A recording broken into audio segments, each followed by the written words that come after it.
오늘은 순서를 좀 뛰어넘어서 7장으로 넘어가서 기도에 대한 말씀을 여러분들에게 증거하려고 합니다. 왜냐하면 11월 1일부터 이제 다니엘 특별 기도회가 시작이 되기 때문에 이 기도회를 통해서 같이 우리가 은혜를 받고 또 이 말씀을 통해서 여러분들에게 도전을 하기 위해서입니다. 예수님은 산상수훈 안에서만도 기도에 대해서 2번씩이나 우리에게 말씀하시면서 기도에 대한 것을 가르쳐 주셨습니다. 그리고 성경 여러 군데에도 우리가 보면은 예수님께서는 이 기도에 대해서 자주 말씀하시면서 가르쳐 주신 그런 내용들을 우리가 볼 수가 있습니다. 그 이유는 그만큼 기도가 중요하기 때문에 그러한 것을 말씀하신 것이죠. 성경에 보면 이 성전을 가리켜서 기도하는 집이라고 이렇게 말씀하신 것을 봐도 기도가 얼마나 중요하다는 사실을 우리가 알게 된다는 것입니다. 우리 무엇보다도요, 교회에서는 기도하는 소리가 끊쳐지지 않도록 해야 할 줄로 믿습니다. 계속해서 기도하는 소리가 우리 개인적으로도 와서 기도하고 우리가 함께 와서 모여서 같이 그룹으로 기도하는 그런 소리가 계속해서 우리가 끊치지 않도록 해야 한다는 것입니다. 목사님, 하나님은 어디든지 계시는데 아무 데서나 기도하면 되지 않습니까? 라고 말하실 분들도 계실 거예요. 그렇습니다. 우리 하나님은 어디든지 계시기 때문에 어디서든지 기도해야 합니다. 그리고 성경에 보니까 그렇기 때문에 우리가 계속해서 무시로 기도해야 된다는 것을 말씀하고 있는 것입니다. 그러나 우리가 이곳에 와서 기도하는 것도 잊지 말아야 한다는 것입니다. 이곳은 하나님께서 특별히 구별하셔서 우리 모든 사람이 함께 모여서 기도할 수 있는 장소요, 예배하는 그러한 장소이기 때문에 그러한 의미에서 본다면 이곳은 신성한 곳이라고 말할 수도 있는 것입니다. 예수님은 하나님이시면서도 예수님은 간절히 기도하셨어요. 예수님께서 기도하셨다면 여러분과 저는 더더욱더 기도해야 하지 않겠습니까? 오늘 읽은 말씀을 통해서 우리는 왜 기도해야 되는지 거기에 대해서 말씀을 드리도록 하겠습니다. 예수님은 우리에게 왜 기도해야 하는지에 대해서도 말씀을 하셨는데 우리가 기도를 해보면 기도가 결코 쉽지 않다는 것을 알게 되는 것입니다. 여러분, 특별히 계속해서 지속적으로 기도하는 것은 우리 육신적으로는 아주 고된 일이기도 합니다. 여러분, 우리가 기도하려고 하면 방해의 역사가 많이 있어요. 그런데 그러한 가운데서도 기도를 중단하지 말아야 한다는 것을 성경은 말씀해 주고 있는 것입니다. 다니엘이 기도했던 그 일은 참 유명한 이야기입니다. 다니엘을 모함해가지고 죽이려고 하는 그러한 사람들이 계략을 꾸몄는데요, 아무리 봐도 다니엘에게는 흠을 찾을 수가 없는 거예요. 그런데 다니엘은 지속적으로 기도하는 사람이라는 사실을 잘 알았어요. 그래가지고 이제 그들은 기도하는 것으로 공격하려고 하였던 것이었습니다. 그래서 왕에게 아부를 해서 30일 동안 왕이 아닌 그 어떤 사람에게도 어떠한 존재에게도 구하지 못하도록 그렇게 하였습니다. 그래서 만일 누구든지 다른 어떤 신에게 기도하게 되면 그러한 사람은 사자굴에 집어 던지는 그런 법령을 만들어 가지고 왕의 이름으로 그렇게 공표를 하게 된 것입니다. 근데 다니엘은 그런 법령이 공표됐다는 것을 잘 알았음에도 불구하고 그는 그 전에 하던 대로 똑같이 창문을 열어놓고 그리고 예루살렘을 향해서 그렇게 기도하였던 것을 볼 수가 있습니다. 여러분, 그런 위험 속에서도 다니엘은 기도하는 것을 중단하지 않았다는 사실인 것입니다. 여러분, 그리고 그는 기도로 마침내 승리하였던 사실을 우리는 성경을 통해서 잘 알고 있는 것입니다. 우리는 어떤 상황에서도 기도를 쉬거나 멀리하지 않도록 해야 한다는 것입니다. 자, 그러면 이 시간에는 우리가 기도를 왜 우리가 해야 되는지 거기에 대해서 3가지로 여러분들에게 말씀을 드려주고 합니다. 첫째, 우리가 기도해야 하는 이유는 예수님께서 명령하셨기 때문입니다. 뭐라고요? 예수님께서 명령하셨기 때문이에요. 오늘 본문에 보면 예수님께서는 우리에게 구하라, 찾으라, 문을 두드리라 이런 말씀들을 하셨는데 이런 문구들은 다 기도와 연관된 그러한 문구들인 것입니다. 그리고 단순한 기도를 넘어서 간절함과 열정과 지속성을 가지고 힘을 다해서 기도해야 된다는 그런 의미로 말씀하신 거예요. 자, 우리가 언제 구합니까? 여러분, 우리가 구하는 이유는 무엇이 절박하게 필요할 때에 우리가 구하지 않습니까? 그렇듯이 우리에게 절박한 필요가 무엇인 것임을 알고서 하나님 앞에 나가서 우리가 구해야 한다라고 하는 것입니다. 그리고 찾으라는 말은 우리에게 결핍이 있으니까 계속해서 찾고 또 찾아야 된다라는 그런 의미예요. 그리고 문을 두드리라는 이 말은 문이 지금 닫혀 있으니까, 그래서 문이 곧 열릴 것을 기대하면서 그러면서 간청하여야 할 것을 주님께서 말씀하신 것입니다. 기도는 믿는 자에게 옵션이 아니고 명령이라고 성경은 말씀하고 있습니다. 예수님이 오늘 기도에 대해서 말씀하실 때에 이것을 명령형으로 말씀하신 거예요. 베드로 사도는 베드로전서 4장 7절에 이렇게 말씀을 하고 있습니다. 같이 한번 읽어봐요. 만물의 마지막이 가까웠으니 그러므로 너희는 정신을 차리고 근신하여 기도하라. 자, 우리에게 근신하여 기도하라고 말씀합니다. 이 근신하라는 말은 절제하라는 그런 말이거든요. 셀프 컨트롤이라는 그런 단어인데요, 우리가 기도하기 위해서는 다른 것을 절제하고 기도해야 된다는 것을 말씀하고 있는 겁니다. 기도하는 것이 너무 중요하기 때문에 우리가 절제할 것을 절제하지 않으면 우리가 기도하는 데 집중할 수가 없기 때문에 그렇다는 것입니다. 여러분, 때로는 우리가 TV 보는 것도 절제를 해야 될 때가 있어요.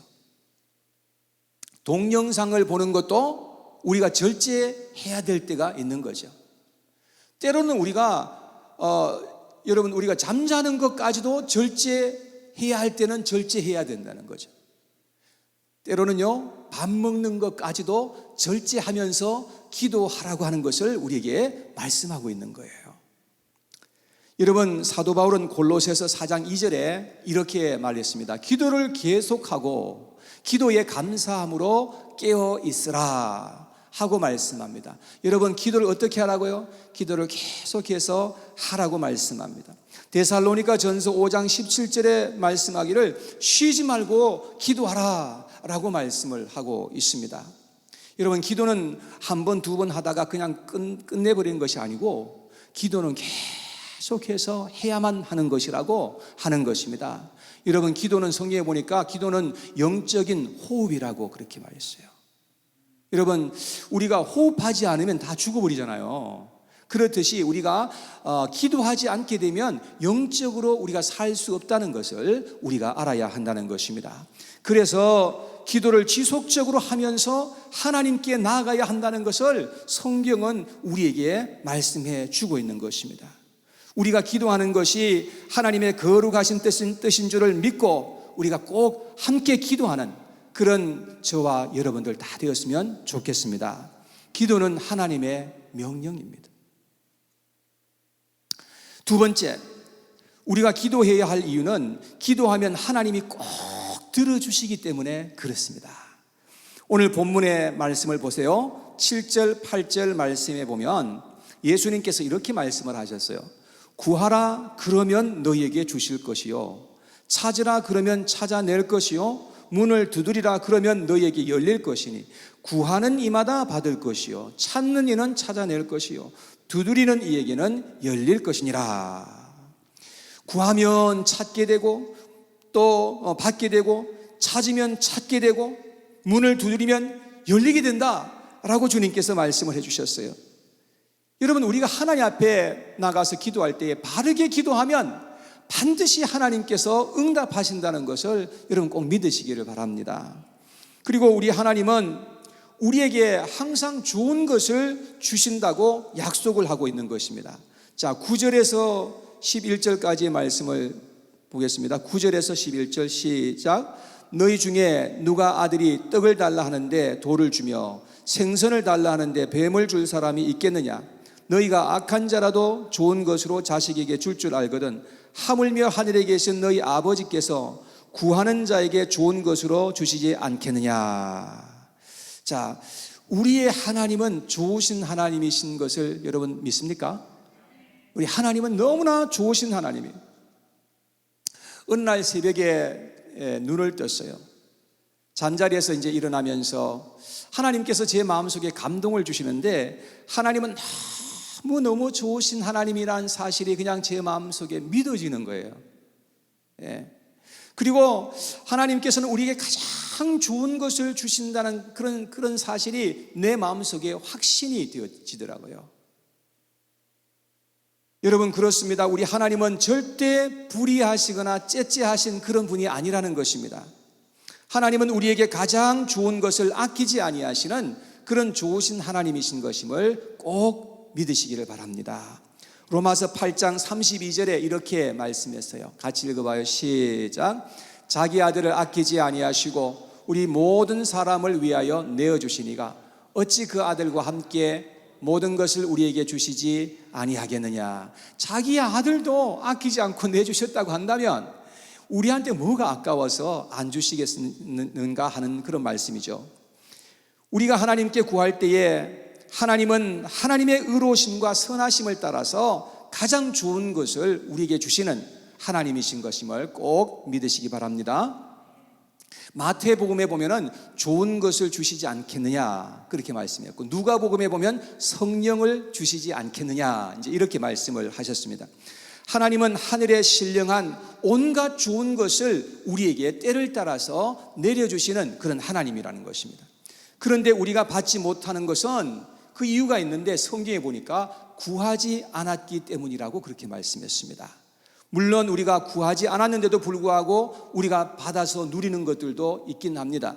예를 들자면 우리 코에 지금 숨 쉬는 이 숨은요, 내가 하나님 앞에 달라고 구해가지고 주신 것이 아니라 하나님께서 그냥 우리에게 주신 거예요. 예, 태양빛도 우리에게 주시고 하늘에서 비도 내려주시고 하나님께서 온갖 그런 것을 주시는데, 그런 것은 일반 은혜라고 그렇게 말씀합니다. 그냥 하나님께서 공평하게 다 우리에게 주시는 그런 하나님의 은혜입니다. 그런데 우리가 구하지 않으면 절대 받을 수 없는 것들도 많이 있다는 것입니다. 하늘에 속한 신령한 것들은 구해야만 우리가 받을 수 있는 것이라는 거예요. 예를 들자면 하늘의 평안. 여러분, 성경에 보면 하늘의 평안을 구해서 기도하면서 그렇게 나아가는 그런 경우가 많지 않습니까? 예를 들자면 기쁨, 믿음, 소망, 인내, 성결, 담대함 등등 이런 것들은 다 하나님 앞에 간절하게 구할 때에 하나님께서 내려주신다는 것을 우리가 알 수가 있는 것입니다. 다윗은 시편 34편 4절에 이렇게 말씀했어요. 같이 한번 읽어봐요. 내가 여호와께 간구하며 내게 응답하시고 내 모든 두려움에서 나를 건지셨도다. 여러분, 우리가 하나님 앞에 간절하게 구할 때에 하나님 반드시 응답하신다는 거예요. 예. 뿐만 아니라 이 땅에서 우리에게 필요한 것들도 하나님께서 또한 주시리라고 약속해 주셨습니다. 그리고 하나님께서는 우리에게 주시는데 하나님의 정확한 하나님의 때에 우리에게 주실 것도 말씀을 하고 있는 것입니다. 그리고 구하는 것이 만약에 합당하지 않다, 그렇다면 하나님께서 안 주시기도 하시는 것입니다. 그것도 역시 하나님의 응답 중에 하나인 것입니다. 여러분, 부모님들도 자녀들이 구할 때에 여러분 때로는 안 줄 때가 있잖아요. 왜 안 주십니까? 자녀들이 합당한 것을 구하지 않을 때는 부모님들이 안 주시는 거예요. 그렇듯이 하나님께서도 역시 그렇게 하신다는 것을 알아야 합니다. 그리고 하나님은 항상 우리가 구하는 것에 넘치도록 더하여 주시는 하나님이라고 말씀하고 있는 것입니다. 하나님께 구하여 응답받으면서 살아가시는 저와 여러분들 모두 되었으면 좋겠습니다. 우리 날마다 시간마다 때를 따라 도우시는 하나님의 은혜가 필요한 존재들인 것입니다. 여러분, 지금 이 실내 안에가 조금 덥습니까? 네, 딱 좋습니까? 네. 제가 오늘 온도가 조금 내려갔다고 좀 이 속옷을 껴입었더니 제 혼자 더운가 봅니다. 자, 세 번째, 마지막으로 우리가 기도해야 하는 이유는 바른 믿음의 삶을 살기 위해서 그렇습니다. 기도하지 않으면 절대로 바른 믿음을 가질 수가 없습니다. 바리새인들은요, 형식주의에 빠지고 타락한 종교인들이 되고 말았어요. 그래서 온갖 부작용을 가지고 왔고요, 매사에 예수님과 함께 충돌하였던 그런 사람들이었던 것을 볼 수가 있습니다. 여러분, 왜 그랬을까요? 그들은 진정으로 하나님 앞에 나와서 구하고 찾고 문을 두드리고 간절하게 기도하는 그러한 삶을 살지 않았기 때문에 그런 것이죠. 오늘날도 교회가 힘을 잃고 점점 세속주의에 물들어가는 그러한 사실을 우리는 볼 수가 있는 것입니다. 그래서 교회가 타락하고 세상에서 소금과 빛의 역할을 다하지 못하는 그런 경우가 많이 있는 것을 우리는 볼 수 있습니다. 왜 그럴까요? 그 이유는 간단해요. 간절하게 하나님 앞에 기도하지 않기 때문에 그런 것입니다. 옛날과 같이 부르짖는 기도가 확 그냥 줄어들어 버렸어요. 그전에는 기도가 간절하고 강력하게 기도를 했습니다. 기도에 목숨을 걸었어요, 진짜. 40일 동안 금식 기도하는 사람들도 적지 않게 만날 수 있었어요. 산기도, 철야기도, 작정기도, 금식기도, 새벽기도 등등 참 많이 기도했던 것을 우리는 잘 알고 있습니다. 그러니까 교회가 생명력이 있고 살아있어서 세상을 변화시키고 세상의 소망이 되어줄 수가 있었던 것입니다. 그런데 이제 점점 기도하는 교인들이 줄어드는 것이 사실입니다. 기도를 해도 간절함이 부족합니다. 저도 어떤 때는 기도를 하다 보면요, 간절한 마음이 있어야 되는데 간절함이 안 생기는 그런 경우도 없지 않아 있는 것이죠. 여러분,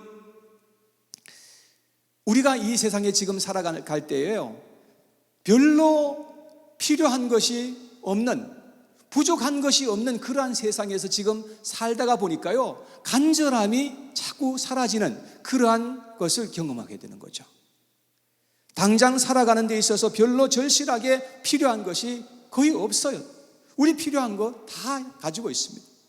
그러니까 기도하지 않고 하루하루 육적으로 나약하게 살아가기가 얼마나 쉬운지 알 수가 없는 것입니다. 여러분, 여기에 큰 영적인 문제가 있다는 것을 우리는 알아야 하는 것입니다. 기도하지 않고 어찌 바른 믿음을 지킬 수가 있겠습니까? 여러분, 우리는 기도해야 살 수 있다는 것을 믿으시기를 바랍니다. 기도의 모든 비밀과 비결이 있는 것입니다. 한 개인도 그렇고 교회도 그렇고 기도하면 살아나게 되고 기도하지 않으면 다 죽게 되어 있습니다. 우리 반석교회는 기도의 불길이 훨훨 타올라지게 되기를 바랍니다. 이번 다니엘 특별 기도회를 통해서 다시 기도에 불을 붙이시기를 바랍니다. 그리고 우리의 믿음을 위해서 기도하고 우리 자녀들을 위해서 기도하고 우리의 가정을 위해서 기도하고 교회를 위해서 기도하고 하나님의 나라를 위해서 우리가 간절하게 기도해야 될 줄로 믿습니다. 하나님은 기도하고 구하는 자를 붙들어 주신다고 약속해 주셨어요. 그래서 시편 145편 18절에 보니까 이렇게 말씀했어요. 여호와께서는 자기에게 간구하는 모든 자, 곧 진실하게 간구하는 모든 자에게 어떻게 해요? 가까이 하신다는 거예요. 여러분, 우리가 진실하게 하나님 앞에 기도할 때에 하나님이 아주 가까이 와 계시다는 거예요. 기도는 하나님 앞에서 우리 자신을 낮추는 행위입니다. 우리가 엎드려서 기도하며 간절히 구할 때에 하나님은 놀라운 방법으로 하나님의 하나님 되심을 우리에게 나타내시기를 기뻐하시는 것입니다. 그러나 기도하지 않고 우리가 교회만 왔다 갔다 하게 되면요, 결국은 나중에 가서는 점점 타락하는 그러한 사람이 되고 절대 우리의 믿음을 바로 지킬 수가 없게 되는 것입니다. 그리고 나중에 가서는 결국은 우리가 버림을 당할 수 있는 그러한 상황이 되게 된다는 거예요. 사랑하는 여러분, 여러분들의 마음을 지키시고 신앙을 훌륭하게 지켜가시는 저와 여러분들 되시기를 바랍니다. 여러분, 기도로 우리가 그렇게 할 수 있다는 거죠. 기도하면 그렇게 할 수 있는 하나님의 은혜가 임하게 된다는 거예요. 이제 말씀을 맺으려고 합니다. 여러분, 이번 11월 1일부터 시작되는 다니엘 기도회에 여러분 모두를 초대합니다. 다니엘 기도회는 한국 온누리교회에서 13년 전에 시작했다고 합니다. 그리고 초교파적으로 모여서 기도하는 기도 운동입니다. 올해는 들어보니까 10,000교회 이상 등록을 해서 참여하고 그렇게 하는데, 우리 반석교회도 올해 이렇게 참여하게 되었습니다. 자, 21일 동안 매일 저녁 7시 30분에 함께 모여서 예배를 드리고 기도하면서 하늘 문이 열려지는 그런 은혜가 우리에게 임하게 되기를 바랍니다. 그리고 놀라운 기도의 응답이 우리 개인적으로 쏟아지게 되기를 간절히 원합니다. 시편 32편 6절 말씀에 보니까 같이 읽어봐요. 시작. 이로 말미암아 모든 경건한 자는 주를 만날 기회를 얻어서 주께 기도할지라. 진실로 홍수가 범람할지라도 그에게 미치지 못하리라. 자, 경건한 자는 주님을 만날 기회를 타서 기도하라, 그렇게 말씀하고 있습니다. 그래서 하나님은 우리에게 기도할 기회를 이렇게 주시는 거예요. 우리가 아직도 기도할 수 있을 때 함께 기도하는 그런 저와 여러분들 되어야 될 줄로 믿습니다. 이사야서 55장 6절 말씀에 너희는 여호와를 만날 만한 한 때에 찾으라, 가까이 계실 때에 그를 부르라, 이렇게 말씀하고 있습니다. 사랑하는 여러분, 지금 우리에게 아직도 건강이 있고 주님 앞에 나올 수 있습니다. 여러분, 이런 이 하나님 앞에 기도하는 그런 기회에 우리가 함께 모여서 같이 기도할 수 있는 그런 복된 시간들 되기를 바랍니다. 우리가 혼자서 기도하는 것도 물론 좋습니다. 그렇게 당연히 그렇게 해야 됩니다. 그러나 우리가 함께 모여서 기도하는 것은 더 좋은 일입니다. 예수님께서도 말씀하시기를 우리가 2-3사람이 함께 모여서 마음을 합하여서 기도할 때에 내가 응답하겠다, 주님께서 약속해 주신 것입니다. 사랑하는 여러분, 이번 기회에 한번 작정하시고 하나님 앞에 간절하게 기도하는 우리 모두가 될 수 있기를 주님의 이름으로